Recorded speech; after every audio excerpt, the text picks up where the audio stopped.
오늘의 첫 번째 주도 섹터 열어보시죠. 오늘은요, 의료 미용기계 같이 한번 살펴볼 텐데요. 다양한 모멘텀들 좀 받고 가는 것 같습니다.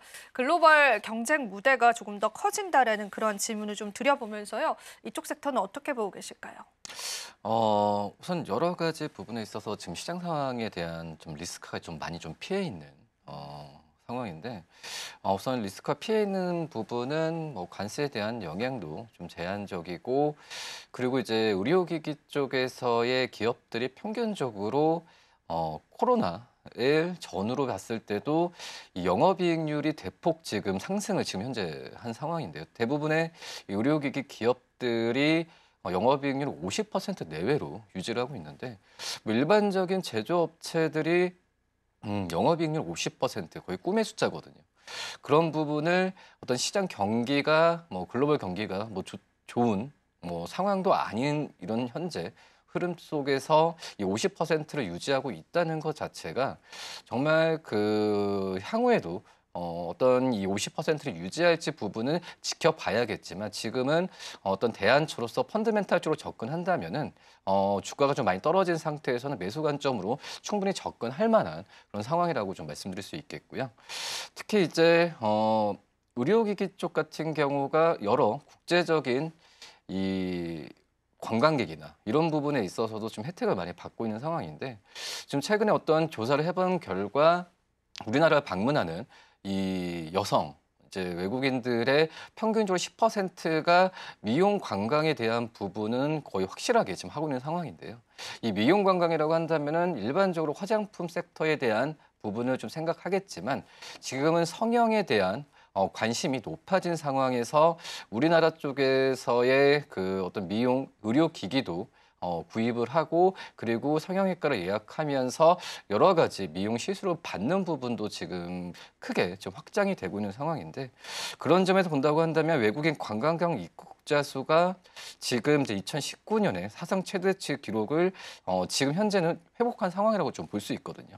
뭐 그러기 때문에 관광객 수의 어떤 10%에 비례하는 매출을 이런 올리고 있다라는 점을 본다고 한다면, 이 미용 의료기기 쪽에서의 기업들은 저는 지금 현재는 매수 관점으로 담아야 되는 상황이고, 최근에 어떤 시장 상황 속에서 큰 리스크가 없는 부분에서 주가 좀 떨어졌을 때는 이 매수 관점으로 접근해도 괜찮지 않을까라고 좀 생각이 되고 있고요. 지금 현재 그 올해가 뭐 이 미용 의료 관광의 이 어떤 금액이나 매출액의 최대치를 기록할 가능성이 있지만, 지금은 이것보다도 2027년 그리고 2030년까지의 추정치를 굉장히 높이고 있는 상황이거든요. 뭐 그런 점을 본다고 한다면 이 의료기기 쪽에서의 그 종목들은 계속 관심을 가져야 되지 않을까라고 좀 생각이 됩니다. 실제로 K뷰티 관련해서도 저희가 일부에서 이야기를 나눴는데 우리가 미용 기기 관련해서도 국내 제품들이 굉장히 많은 수출을 보여주고 있고요. 많은 소비자들의 선택을 받고 있는 상황입니다. 근데 그럼에도 불구하고 이쪽 섹터를 봐주신 거는 관세에 관한 어느 정도의 리스크를 피해갈 수 있다라는 그런 이유도 있었었는데 자세히 좀 살펴볼까요? 이쪽은 사실상 관세 타격을 받을 가능성이 거의 없다라고 봐도 괜찮을까요? 향후에는 어떤 그 뭐 조치가 내려질지 모르겠지만, 지금 현재는 이 미용 의료기기에 대한 수요 부분이 어떤 미국 쪽도 그렇지만은 다른 그 중남미나 이런 동남아시아 쪽에서 수요는 계속해서 지금 꾸준하게 일정 수준 늘어날 가능성이 크다라고 지금 생각이 되고 있고, 그 우리나라 의료기기 미용 의료기기 업체들이 이 미국보다도 새로운 뭐 중국이나 어떤 중남미 쪽 시장 쪽에서의 진출을 더 하려고 하는 상황이거든요. 그렇기 때문에 미국에 의한 실적 타격은 저는 제한적일 가능성이 크다라고 지금 생각이 좀 되고 있고, 그리고 이제 의료기기 쪽에서의 이 지금은 관세에 대한 부분은 어떻게 보면은 가장 비껴 나가 있는 게 바로 이제 의료 소프트웨어 쪽이라고 좀 볼 수 있겠는데, 이 의료기기 쪽에서의 어떤 관세에 대한 부분은 아직까지는 구체적으로 명확하긴 하지 않지만, 좀 의료기기 업체들이 미용 의료기기 업체들이 이 의료기기 쪽에서의 이 실적보다도 어떤 소모품 쪽에서의 비중이 굉장히 높거든요. 뭐 그러기 때문에 이 관세에 대한 영향을 의료기기 조금 한정한다면은 뭐 불확실한 면은 있긴 하지만 이 소모품 쪽에서의 실적에 대한 기대감을 가진다고 한다면 소모품보다도 1차적으로 의료기기 쪽에서의 이 관세를 매길 가능성이 있는 상황에서는 저는 실적에 대한 이 영업이익률을 계속 높게 유지한다는 높게 좀 측정을 하는 부분은 계속 유효하지 않을까라고 좀 생각이 되고 있고 그리고 앞서서 이제 의료관광이라 말씀드렸는데 어떤 미국 쪽에서의 시술을 우리나라 의료기기를 쓰면서 시술을 받는 것보다도 또 이제 우리나라 쪽에서의 시술에 대한 비용적인 측면이 좀 더 적기 때문에 인바운드에 의한 이 실적에 대한 기대감은 또 이제 영업이익률을 계속 이렇게 지지하지 않을까라고 좀 생각이 되면서 관세에 대한 영향은 저는 크게 나올 가능성은 좀 적지 않을까라고 좀 판단이 됩니다. 오히려 소모품 관련한 기업들을 좀 주목해 보시는 것도 전략이 될 것 같습니다. 실제로 이제 많은 소비자들이 미용 기기를 구매를 하시면서 다양한 소모품들이 소모가 되거든요. 이런 부분에서 또 매출처가 굉장히 또 많이 잡힐 수 있다는 관점에서 보시면 좋을 것 같고요. 그렇다면은 부장님께서 혹시 좀 주목하고 있는 기업이 있는지 그 부분도 이야기를 들어보면 좋을 것 같은데요. 몇 개 많지는 않잖아요. 근데 그 중에서 또 그래도 주목하고 있는 기업들이 있으실까요? 저는 이제 그 피부 의료기기, 그러니까 미용 의료기 관련주들은 좀 바스켓으로 다 사도 괜찮지 정말로요? 않을까. 예. 뭐 클래시스도 그렇고 이 의료기기 쪽에서 탑이지만, 근데 이제 한층 더 나가면 보톡스 관련 기업들까지도 다 합쳐지면은 생각보다는 그 앵커님이 말씀하셨듯이 종목들이 많지는 않아요. 네. 예, 그런 점에서 본다고 한다면 물론 어떤 종목들마다의 어떤 부침이 좀 있을 가능성이 있기 때문에 저는 바스켓으로 좀 다 종목들을 좀 사는 게 낫지 않을까라고 좀 생각이 되고 있고 그리고 하지만 이제 그 안에서 본다고 한다면 그 각 섹터 안에서의 이 대장주가 항상 있거든요. 네. 예, 그래서 이제 피부 의료기기 쪽에서는 저는 이제 클래시스를 매수 관점으로 가져가는 게 낫지 않을까라고 좀 생각이 되고 있고 일단은 그거 같아요. 클래시스의 뭐 슈링크나 여러 가지 그 우리나라 이 병원을 진출을 하면서 그다음에 소모품으로 인한 실적을 이제 반등시키는 부분을 해외 쪽에서 그대로 좀 진행을 하고 있는 상황이거든요.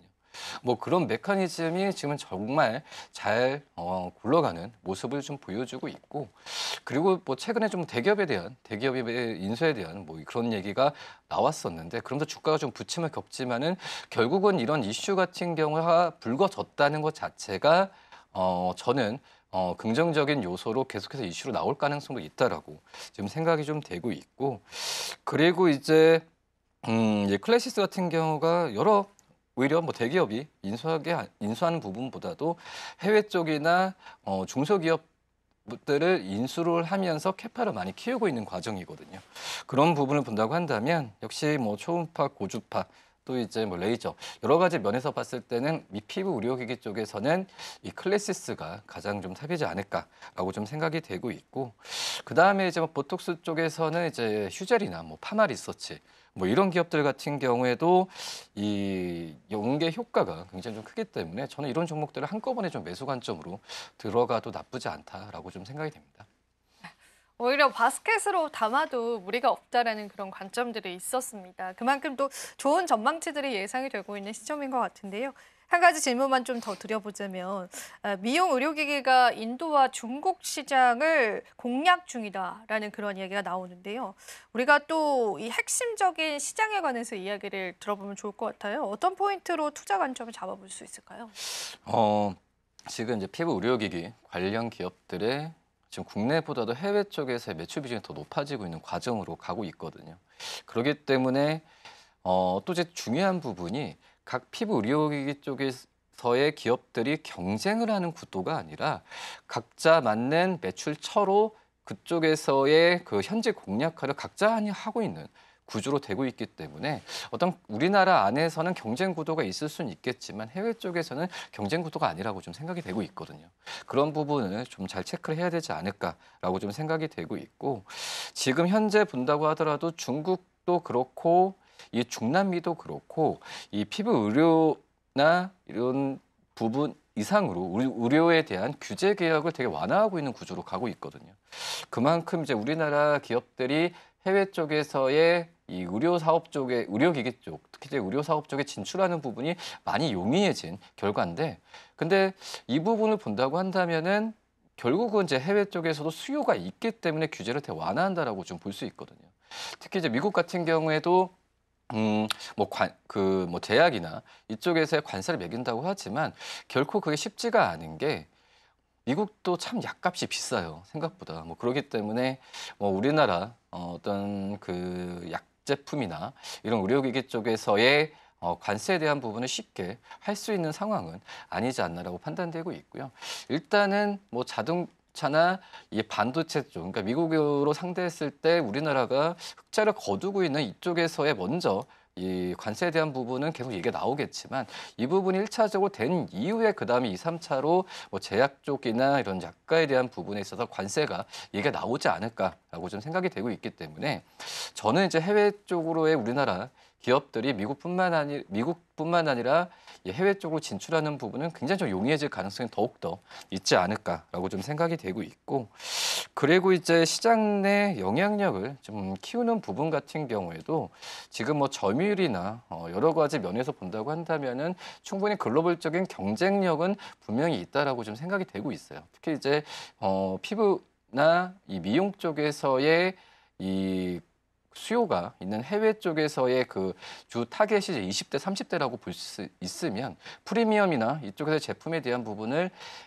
가격을 어떤 이제 지갑을 여는 데 있어서 굉장히 아끼진 않거든요.